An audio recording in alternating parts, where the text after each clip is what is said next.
का deputy CM Keshav Prasad Maurya के ताबड़तोड़ दौरे हैं। औरैया, इटावा, फर्रुखाबाद, कन्नौज में जनसभा को संबोधित करेंगे थोड़ी देर में।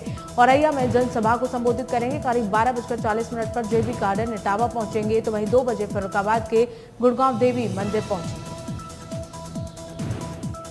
बता दें कि अब कुछ ही घंटे बाकी हैं पहले चरण के मतदान में, इसे लेकर लगातार ताबड़तोड़ दौरे किए जा रहे हैं पार्टियों द्वारा। इसी कड़ी में डिप्टी सीएम केशव प्रसाद मौर्य आज कई जिलों में दौरे करते हुए नजर आएंगे।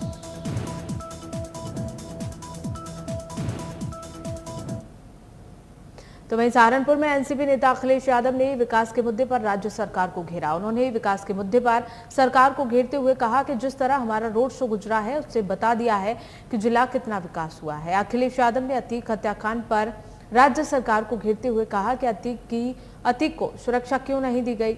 आजाद समाज पार्टी के संस्थापक चंद्रशेखर आजाद ने सरकार पर हमला बोलते हुए कहा कि 2024 और 2027 के चुनाव में इन्हें आईना दिखाया जाएगा और पूरा समर्थन अखिलेश के साथ है, इस बार कुछ बड़ा करेंगे।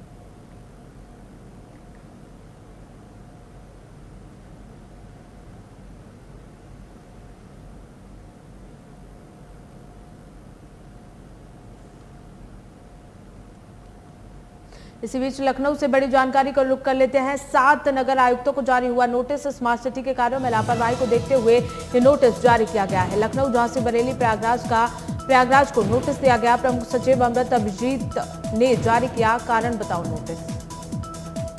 बड़ी जानकारी, प्रमुख सचिव अमृत अभिजीत ने जारी किया कारण बताओ नोटिस। लापरवाही के चलते ये नोटिस जारी किया गया है। 7 नगर आयुक्तों को नोटिस जारी हुआ है। स्मार्ट सिटी के कार्यों में लापरवाही बढ़ती गई, उसी के चलते ये नोटिस जारी हुआ। लखनऊ, झांसी, बरेली, प्रयागराज को नोटिस दे दिया गया। प्रमुख सचिव अमृत अभिजीत ने ये कारण बताओ नोटिस जारी किया है।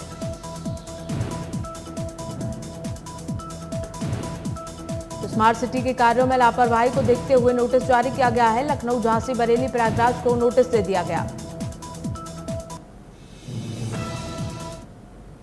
मेरठ में बहुजन समाज पार्टी के मेयर प्रत्याशी हसमत मलिक का एक वीडियो सोशल मीडिया पर वायरल हो रहा है, जिसमें पैसों की गड्डी लेकर कुछ लोग दिखाई दे रहे हैं। दावा किया गया है कि वीडियो में हसमत मलिक भी मौजूद हैं। इसे पैसों के लेन देन का मामला बताया जा रहा है। वीडियो वायरल होने के साथ ही पुलिस ने घटना का संज्ञान लिया है और पूरे मामले में मुकदमा दर्ज करते हुए अपनी जांच पड़ताल शुरू कर दी है। मामला उत्तर प्रदेश के मेरठ का है, जहां पुलिस ने इस को लेकर मुकदमा दर्ज कर लिया है। मेरठ में आचार संहिता का उल्लंघन करते हुए नजर आए प्रत्याशी।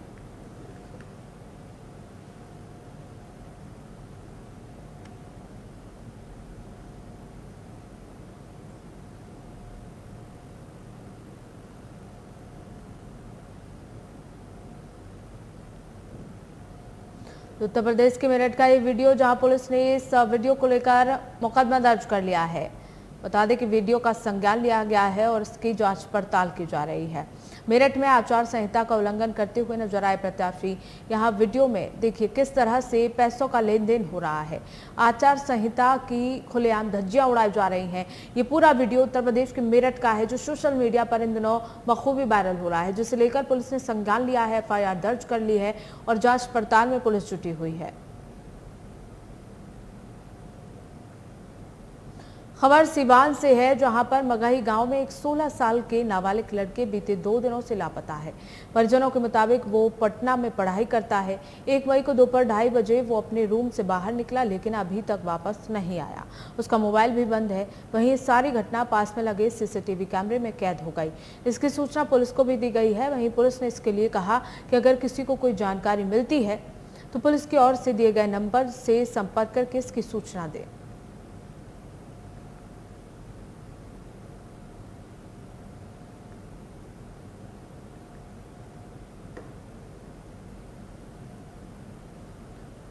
इसी खबर को लेकर हमारे सहयोगी राजू चौहान हमारे साथ जुड़ गए हैं। आइए उनसे जान लेते हैं। राजू, पूरा मामला क्या है? मैम, ये खबर 1 तारीख है, 1 मई की बात है। वो अपने भाई के साथ 1 बजे खाना खाया। खाना खाने के बाद उसका भाई लाइब्रेरी चला गया और उसने रूम से 2:30 से बाहर निकला जी। उसके बाद CCTV में फोटो आया बैग के साथ। उसके बाद उसका कोई खबर नहीं है जी। परिजनों का क्या कहना है राजू?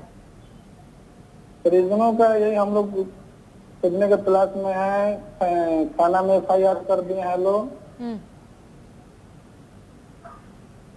तो पुलिस प्रशासन कब से खोजबीन कर रही है? पुलिस प्रशासन कल हम लोग FIR किए, आज से उसको छानबीन में लग गई है। जी। तो आसपास क्या इसके दोस्तों से किसी बात की जानकारी मिल पाई है राजू? मैम दोस्त से वो 30 अप्रैल को बात किया है, जिससे गाड़ी पूछा था साउथ बिहार का उड़ीसा जाने के लिए। जी चलिए राजू, बहुत बहुत धन्यवाद हमारे साथ जुड़ने के लिए। तो वहीं मुरादाबाद के थाना कटघर की चौकी काशीपुर तराहा क्षेत्र में सेल्फी लेने के चक्कर में घराती और बाराती आपस में भिड़ गए। इस दौरान जमकर लाठी डंडे भी चले, जिसके चलते 4-5 युवक गंभीर रूप से घायल हो गए। घटना का वीडियो सोशल मीडिया पर वायरल हो गया। मामले की जानकारी मिलते ही मौके पर पहुंची पुलिस ने घायलों को अस्पताल पहुंचाया और मामला शांत कराया।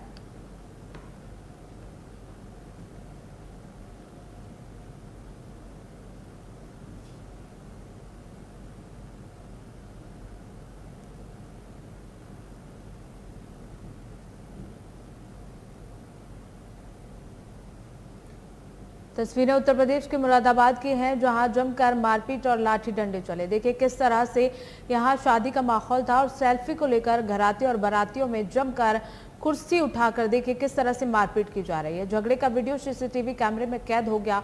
उसके बाद यहां पुलिस पहुंची और पुलिस ने किसी तरह मामले को शांत कराया।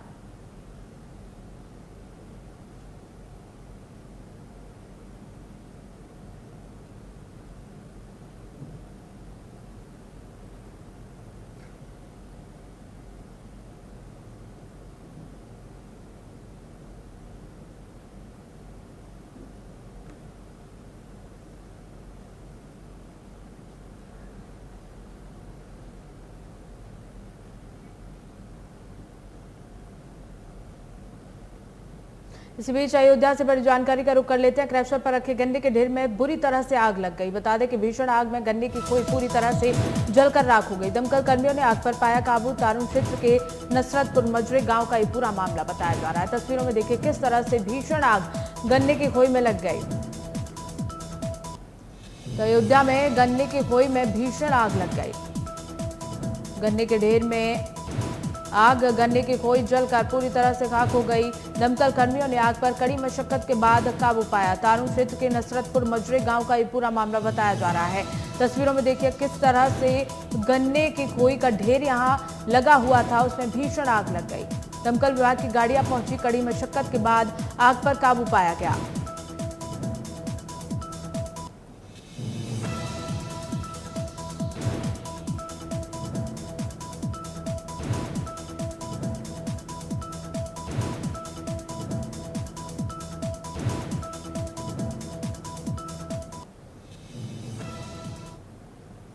तो खबरों में आगे बढ़ेंगे। फिल्म द केरल स्टोरी पर बेशक बवाल मच रहा हो, लेकिन दिल्ली से सटे गाजियाबाद में ऐसा एक मामला सामने आया है। यहाँ एक महिला ने आरोप लगाया है कि वो 10 साल से एक विशेष समुदाय के युवक के साथ लिव इन रिलेशनशिप में रह रही थी।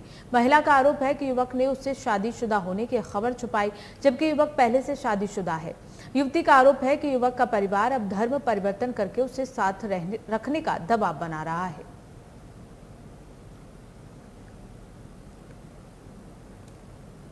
उसकी फैमिली की तरफ से ये कहा जा रहा है कि तुम अगर हमारे धर्म परिवर्तन कर लो तो हम तुम्हें अपने साथ रखेंगे, ठीक है, और ना तो फिर देख लो फिर तुम्हारे साथ क्या होगा, हमें नहीं पता, कुछ भी हो सकता है। तो क्या आपको धमकियां मिल रही है क्या? हाँ, मुझे धमकियां मिल रही है। उसके बाद मैंने पुलिस थाने गई। जाने के बाद फिर मैंने बोला कि मेरे साथ गलत हो रहा है, आप लोगों से मुझे मदद चाहिए। मुस्लिम समुदाय के द्वारा पीड़ित किया जा रहा है। जैसे ही हमें सूचना मिली, सूचना के आधार पर हम महिला से मिले। महिला से मिलने के बाद में हमने जो उनके साथ उत्पीड़न हो रहा था उसके बारे में पूरी जानकारी ली। जैसे ही संज्ञान में मामला आया, संज्ञान में मामला आने के बाद में हमने पूरा उसका विवरण निकाला कि कहीं कोई झूठ तो नहीं है। जैसे ही हमें पूरा विवरण निकलने के बाद में सूचना मिली कि वह महिला पीड़ित की जा रही है, उसी के द्वारा, उसके माध्यम से जो हमें बताया गया, उसके हिसाब से हमने गाजियाबाद जिला प्रशासन को सूचना दी। सूचना देने के बाद में उसकी एफआईआर दर्ज करा दी गई है, लेकिन अभी तक एफआईआर दर्ज होने के बाद में कोई भी उचित कार्रवाई होती नजर नहीं आ रही है। बेमौसम बारिश से किसानों की गेहूं की फसल पूरी तरह से बर्बाद। सहारनपुर की ये तस्वीरें। पिछले 4 दिनों रुक रुक कर हो रही झमाझम बारिश। लगातार हो रही बारिश से जनजीवन पूरी तरह से प्रभावित।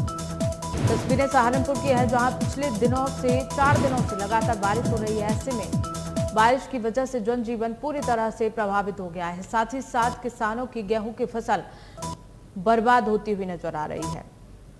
तस्वीरें सहारनपुर की है, जहां बारिश की वजह से लोग परेशान हैं। आने जाने में काफी परेशानियों का सामना करना पड़ रहा है। पिछले 4 दिनों से लगातार यहां बारिश हो रही है। बेमौसम बारिश से किसानों की गेहूं की फसल पूरी तरह से बर्बाद हो गई। पिछले 4 दिनों से रुक रुक कर झमाझम बारिश। लगातार हो रही बारिश से जनजीवन पूरी तरह से प्रभावित हो गया है। तो सहारनपुर में बेमौसम बारिश की वजह से किसानों की गेहूं की फसल बर्बाद हो गई है। पिछले 4 दिनों से यहां रुक रुक कर बारिश हो रही है। ऐसे में पकी हुई फसल किसानों की बर्बाद होती हुई नजर आ रही है। सहारनपुर में बारिश की वजह से जनजीवन भी प्रभावित हो गया है।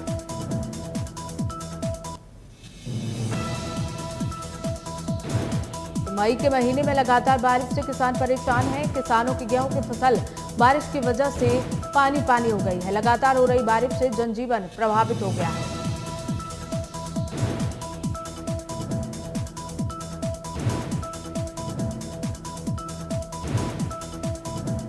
पिछले 4 दिनों से लगातार बारिश हो रही है। बारिश की वजह से यहाँ लोगों को भी आने जाने में परेशानियों का सामना करना पड़ रहा है। सड़कों पर देखिए किस तरह से पानी भर गया है और पिछले 4 दिनों से बारिश की वजह से लोग परेशान हैं। गेहूं की फसल किसानों की भी पूरी तरह से बर्बाद हो गई है। हालांकि मई के महीने में गेहूं की फसल पकती है, उसके बाद किसानों का बुरा हाल है। बारिश की वजह से किसानों की गेहूं की फसल बर्बाद हो गई।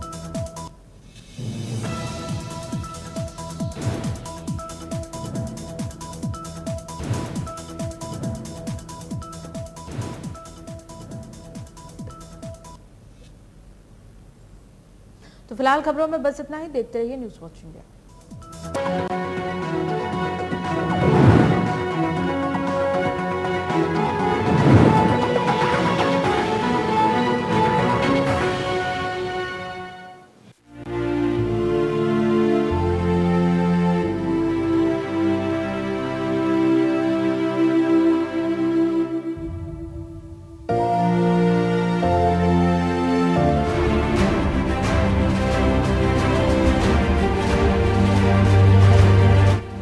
इक्कीस अक्टूबर 1962 की रात अरुणाचल प्रदेश का किबीथू गांव। भारतीय चौकियों पर 300 चीनी सैनिक अचानक गोलीबारी करने लगे। किबीथू में भारतीय सेना की 6 कुमाऊं रेजिमेंट तैनात थी। उसने चीन की गोलीबारी का मजबूती से जवाब दिया। इस दौरान चीन के 60 से 70 सैनिक मारे गए। वहीं 4 भारतीय सैनिक भी शहीद हो गए। सेना ने सरकार से हवाई हमले की मदद मांगी, लेकिन उस वक्त सरकार ने इसका आदेश नहीं दिया। इसके बाद 6 कुमाऊं रेजिमेंट को वालिंग में पहुंचने का आदेश मिला। हालांकि 1962 का युद्ध खत्म होने के बाद चीनी सेना किबीथू से वापस चली गई थी। गृह मंत्री अमित शाह ने सोमवार को इसी किबीथू गांव में वाइब्रेंट विलेजेस प्रोग्राम यानी कि वीवीपी की शुरुआत की। केंद्र की मोदी सरकार ने चीन सीमा यानी कि LAC से लगे गांवों को डेवलप करने के लिए वाइब्रेंट विलेजेस प्रोग्राम शुरू किया है। इसके तहत अरुणाचल प्रदेश, सिक्किम, उत्तराखंड, हिमाचल प्रदेश और केंद्र शासित प्रदेश लद्दाख के 19 जिलों के 86 ब्लॉक में 2967 गांवों को चुना गया है। सबसे पहले इस प्रोग्राम के तहत 662 गांवों को डेवलप किया जाएगा। इनमें से अकेले 455 अरुणाचल प्रदेश में हैं। इन गांवों को पर्यटन केंद्र के रूप में विकसित किया जाएगा। इस प्रोग्राम का उद्देश्य न केवल आजीविका या जॉब की तलाश में इन गांवों से शहर में जाने वाले ग्रामीणों को रोकना है, बल्कि जो शहर चले गए हैं उन्हें भी वापस लाना है। यह प्रोग्राम काफी मामूली लग सकता है, लेकिन यह पूर्वोत्तर में चीन की विस्तारवादी नीति का मुकाबला करने की सबसे अच्छी रणनीति में से एक है।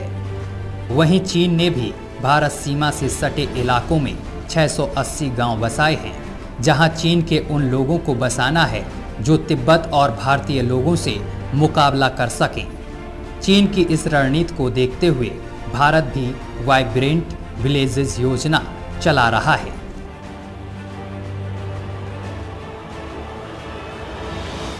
एक जमाना था, 10 साल पहले चिंता हो रही थी कि गांव खाली यार हो रहे हैं, परंतु मोदी जी ने इस गांव के अंदर विकास को पहुंचाने का काम किया। अभी मैं आते वक्त देख रहा था, महिला सेल्फ हेल्प ग्रुप की बहनों ने बनाई हुई चीजों को, सभी बहनों को रोजगारी मिले, इसके लिए भारत के सबसे पहले गांव पर, सीमा के सबसे पहले गांव तक रोजगारी पहुंचाने का काम ये भारतीय जनता पार्टी की नरेंद्र मोदी सरकार ने किया है। चीन अरुणाचल प्रदेश को अपना हिस्सा मानता है और समय समय पर इस पर अपना दावा भी जताता रहता है, जिसके तहत उसने कुछ दिन पहले अरुणाचल प्रदेश के 11 जगहों के स्थान के नाम बदलकर उसके नाम चाइना भाषा में रख दिए। चीन के आरोपों पर मोदी सरकार ने ऐसा ऐतिहासिक कदम उठाया जिसकी कल्पना भी इससे पहले किसी ने नहीं की थी।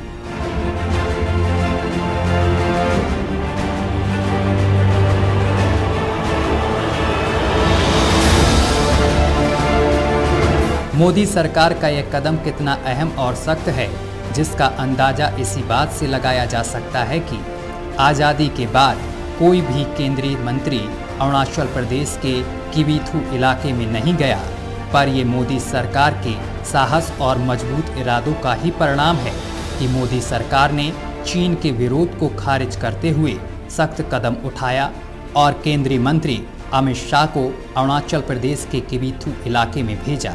केंद्र सरकार ने वित्त वर्ष 2022-23 से 2025-26 के लिए 4800 करोड़ रुपए के वाइब्रेंट विलेज प्रोग्राम को मंजूरी दी है। इस राशि में से 2500 करोड़ रुपए खास तौर पर सड़कें बनाने के लिए रखा गया है। अमित शाह ने चीन को सख्त संदेश देते हुए शाह ने कहा कि वो जमाने चले गए जब भारत की भूमि पर कोई अतिक्रमण कर सकता था। अब कोई सुई की नोक के बराबर भी जमीन पर कोई अतिक्रमण नहीं कर सकता।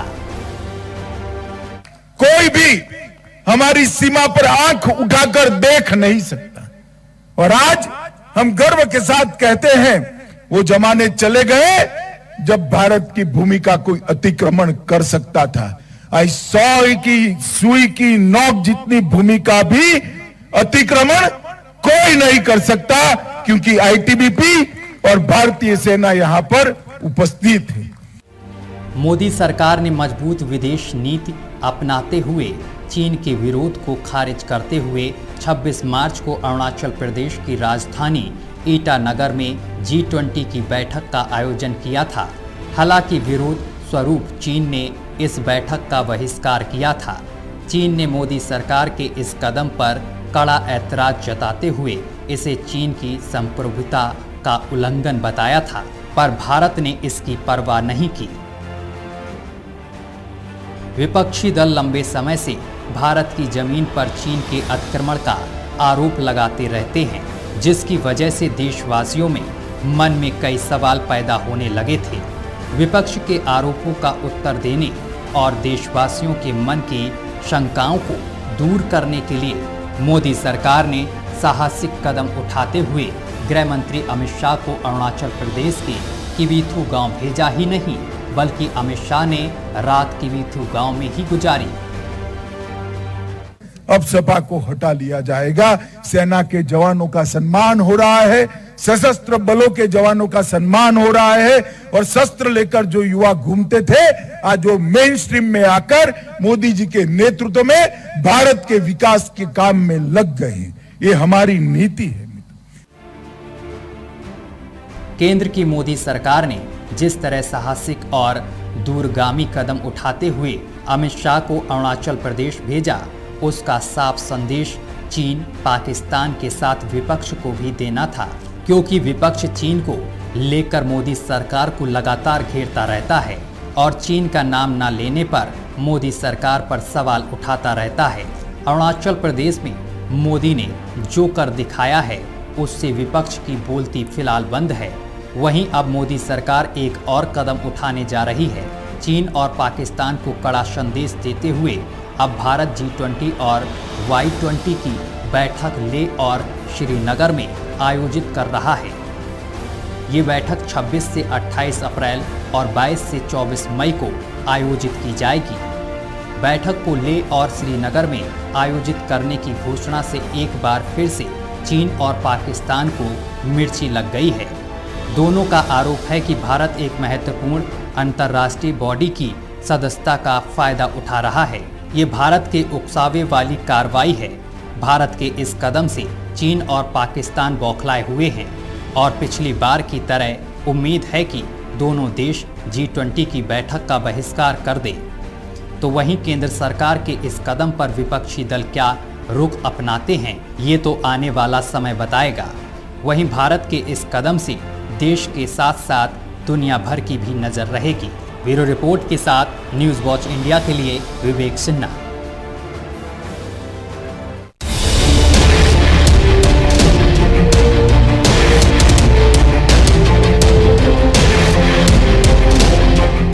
देश का सियासी मिजाज बदल रहा है। सत्ता का सुख भोगने वाले ज्यादातर सियासी नुमाइंदों की कहानी किसी न किसी अपराध की पगडंडी से होकर जरूर गुजरती है। ऐसे में जब 11 अप्रैल 1997 का दौर याद आता है तो सत्ता के साहूकारों का एक ऐसा नाम उभर कर सामने आता है जो सत्ता के सिंहासन पर 10 महीने विराजमान हुए और बाद में सत्ता से रुखसत हो गए। 1997 आपको इसलिए याद दिलाना जरूरी हो जाता है क्योंकि ये साल देश के लिए ऐसा साल था जब देश ने 4 प्रधानमंत्री देखे। इसमें सबसे कम यानी कि 13 दिन की सरकार अटल बिहारी वाजपेयी ने चलाई थी, जबकि इंद्र कुमार गुजराल ने महज 6 महीने सरकार चलाई। इन तीनों से पहले 16 मई 1996 तक PV नरसिम्हा राव देश के प्रधानमंत्री थे। उसके बाद 12 महीने के भीतर यानी कि 16 मई 1997 आने तक देश ने 3 नए प्रधानमंत्री देख लिए। तो चलिए आज हम इन 12 महीनों में मची राजनीतिक उठापटक और 4 प्रधानमंत्रियों की कहानी बता रहे हैं। PV नरसिम्हा राव साल 1995 से 1996 में कांग्रेस से तत्कालीन सरकार में काफ़ी उलट-पुलट रही। वहीं PV नरसिम्हा राव के अंत के कार्यकाल को देश में घोटालों का साल भी कहा जाता है। वहीं नवंबर 1995 में सबसे पहला चीनी आयात घोटाला सामने आया, जिसके वजह से केंद्र खाद्य मंत्री कल्पनाथ राय को इस्तीफा देना पड़ा। सितंबर 1995 में PV नरसिम्हा राव के करीबी चंद्र स्वामी का नाम दाऊद इब्राहिम से जुड़ा रहा। इसी दौरान जनवरी में 3 करोड़ रुपए के हवाला कांड में नरसिम्हा राव का काफी नाम उछला। इसी के साथ झारखंड मुक्ति मोर्चा के सांसद सूरज मंडल को रिश्वत देने का मामला भी उनके दामन पर एक दाग की तरह लग गया। इसी के साथ नरसिम्हा राव का नाम 1996 में टेलीकॉम घोटाला मामले में भी सामने आया। CBI ने इस मामले की जांच की और कोर्ट ने सुखराम को 3 साल की सजा सुनाई। इन घोटालों में PV नरसिम्हा राव की इमेज पर खासा बट्टा लगा। इसी दौरान कांग्रेस में भी नरसिम्हा राव को लेकर विरोध के स्वर फूटने लगे थे और यही कारण था कि 1996 के लोकसभा चुनाव से पहले कांग्रेस कई खेमे में तब्दील हो गई थी। इस दौरान कांग्रेस का तमाम नेताओं ने साथ छोड़ दिया और अपनी एक नई अलग पार्टी बना ली। इसमें सबसे पहले ND तिवारी की अगर बात की जाए तो उन्होंने all India Indira Congress party बनाई। इसके साथ ही सिंधिया ने भी अपनी अलग पार्टी बना ली। माधवराव सिंधिया की बात की जाए तो उन्होंने अपनी नई पार्टी मध्य प्रदेश विकास पार्टी बना ली। और इसके साथ ही सन 1996 यानी कि अप्रैल की बात की जाए तो देश में लोकसभा चुनाव हुए और इस चुनाव में कांग्रेस की बुरी हार हुई और इसके साथ ही बीजेपी की जीत हुई। बीजेपी ने 161 सीटों पर कब्जा कर लिया और इसके साथ ही कांग्रेस को 140 सीटें मिली।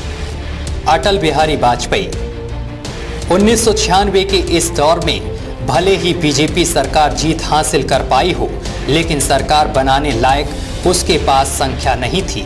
वहीं दूसरे नंबर पर आने के चलते कांग्रेस ने पहले ही विपक्ष में बैठने का फैसला कर लिया था। इस लोकसभा चुनाव में ज्यादातर सीटें क्षेत्रीय पार्टियों के पास चली गई। लोकसभा की कुल 543 सीटों में से 129 सीटों पर क्षेत्रीय दलों का कब्जा हो गया। यहीं से क्षेत्रीय दलों के दबदबे की राजनीति शुरू हो गई। हालांकि किसी भी पार्टी को स्पष्ट बहुमत नहीं मिल पाने की वजह से देश के सामने बड़ा राजनीतिक संकट खड़ा हो गया। इसके बाद राष्ट्रपति ने सबसे बड़े दल के रूप में उभरी बीजेपी के नेता अटल बिहारी वाजपेयी को सरकार बनाने का न्योता दिया। अटल बिहारी वाजपेयी ने 16 मई 1996 को प्रधानमंत्री पद की शपथ ली कि मैं विधि द्वारा स्थापित भारत के संविधान के प्रति सच्ची श्रद्धा और निष्ठा रखूंगा। मैं भारत की प्रभुता और अखंडता अक्षुण्ण रखूंगा।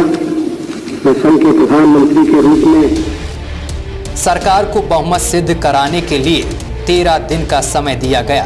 बीजेपी ने जी तोड़ कोशिश करके क्षेत्रीय पार्टियों को मिलाने की कोशिश की और पार्टी के मैनेजरों को एक बार यकीन भी हो गया कि उनके पास वो जादुई आंकड़ा आ गया है। हालांकि बहुमत साबित नहीं कर पाने की वजह से उन्हें 13वें दिन प्रधानमंत्री के पद से इस्तीफा देना पड़ा। फ्लोर टेस्ट के दौरान वाजपेयी सरकार के पक्ष में 269 वोट और उनके विरोध में 270 वोट पड़े थे, यानी एक वोट से उन्हें सरकार गंवानी पड़ी थी। वाजपेयी ने ऐतिहासिक भाषण दिया था। वाजपेयी ने कहा था, पार्टी तोड़कर सत्ता के लिए नया गठबंधन करके अगर सत्ता हाथ में आती है तो मैं ऐसी सत्ता को चिमटे से भी छूना नहीं पसंद करूंगा। न भी तो मड़ा दसवीं केवला दुस्तो यस। भगवान राम ने कहा था कि मैं मृत्यु से नहीं डरता, डरता हूं तो बदनामी से डरता हूं। 40 साल का मेरा राजनीतिक जीवन खुली किताब है, लेकिन जनता ने जब बीजेपी को सबसे बड़े दल के रूप में समर्थन दिया तो क्या जनता की अवज्ञा होनी चाहिए? जब राष्ट्रपति ने मुझे बुलाया, सरकार बनाने के लिए बुलाया और कहा कि कल आपके मंत्रियों की शपथ होनी चाहिए, 31 तारीख तक अपना बहुमत सिद्ध कीजिए, तो क्या मैं मैदान छोड़कर चला जाता? मैं पलायन कर जाता? ये कोई आकस्मिक जनादेश नहीं है, ये कोई चमत्कार नहीं हुआ है। हमने मेहनत की है। यह कोई चुनाव में कुकरमुत्ते की तरह उग आने वाली पार्टी नहीं है और आज हमें अकारण कटघरे में खड़ा किया जा रहा है क्योंकि हम थोड़ी ज़्यादा सीटें नहीं ला सके। हम मानते हैं कि हमारी कमजोरी है, हमें बहुमत मिलना चाहिए था। हम संख्या बल के सामने सर झुकाते हैं और जो काम हमने अपने हाथ में लिया है उसे जब तक पूरा नहीं कर लेते तब तक आराम से नहीं बैठेंगे। अध्यक्ष महोदय, मैं अपना त्यागपत्र राष्ट्रपति महोदय को देने जा रहा हूँ। अटल बिहारी वाजपेयी के इस्तीफे के बाद अब सबकी निगाहें देश की सबसे दूसरी बड़ी पार्टी यानी कि कांग्रेस पर थी। बावजूद इसके कांग्रेस ने सरकार बनाने का दावा पेश नहीं किया। ऐसे में जनता दल, समाजवादी पार्टी और डीएमके के साथ में करीब 13 पार्टियों ने एक गठबंधन बनाया जिसका नाम था यूनाइटेड फ्रंट। अब गठबंधन भी बन चुका था और अब इस गठबंधन को कांग्रेस का समर्थन भी मिल चुका था। लेकिन सबसे बड़ा सवाल तो यही था कि अब आखिरकार अगला प्रधानमंत्री कौन होगा। यूनाइटेड फ्रंट की बैठक में शुरुआत में पीवी सिंह को पीएम बनाने की बात चली, लेकिन वे नहीं तैयार हुए। इसके बाद ज्योति बासु का नाम भी आया, लेकिन उनकी पार्टी नहीं मानी। चंद्रबाबू नायडू के नाम का भी प्रस्ताव लाया गया, हालांकि सीएम होने का हवाला देकर उन्होंने मना कर दिया। इसके बाद जीके मूपनार के नाम की भी चर्चा हुई। जीके मूपनार भी कांग्रेस से अलग होकर तमिल मनीला कांग्रेस बनाई थी और उसमें चिदंबरम भी उनके साथ थे। 2-3 दिन तक नाम पर चर्चा होती रही।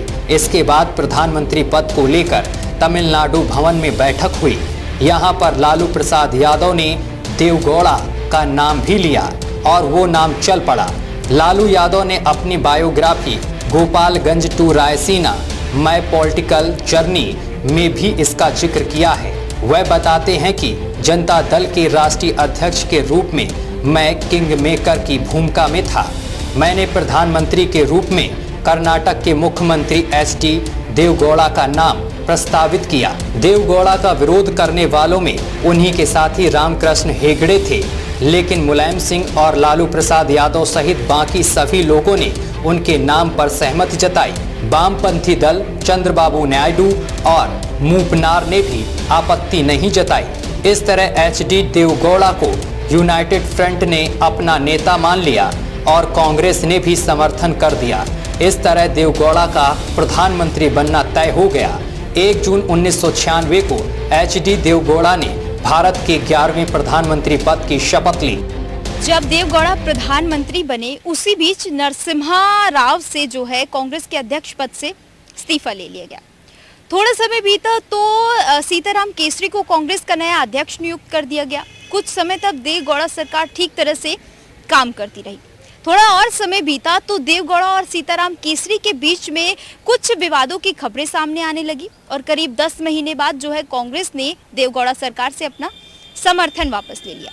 11 अप्रैल 1997 को अल्पमत के साथ आई देवगौड़ा सरकार के विश्वास मत के खिलाफ करीब 292 सांसदों ने वोट किया। इसके साथ ही इसके पक्ष में 158 सांसदों ने वोट किया। इसमें से 6 सांसदों ने इस वोटिंग में हिस्सा ही नहीं लिया। इसके बाद जो है देवगौड़ा को प्रधानमंत्री पद से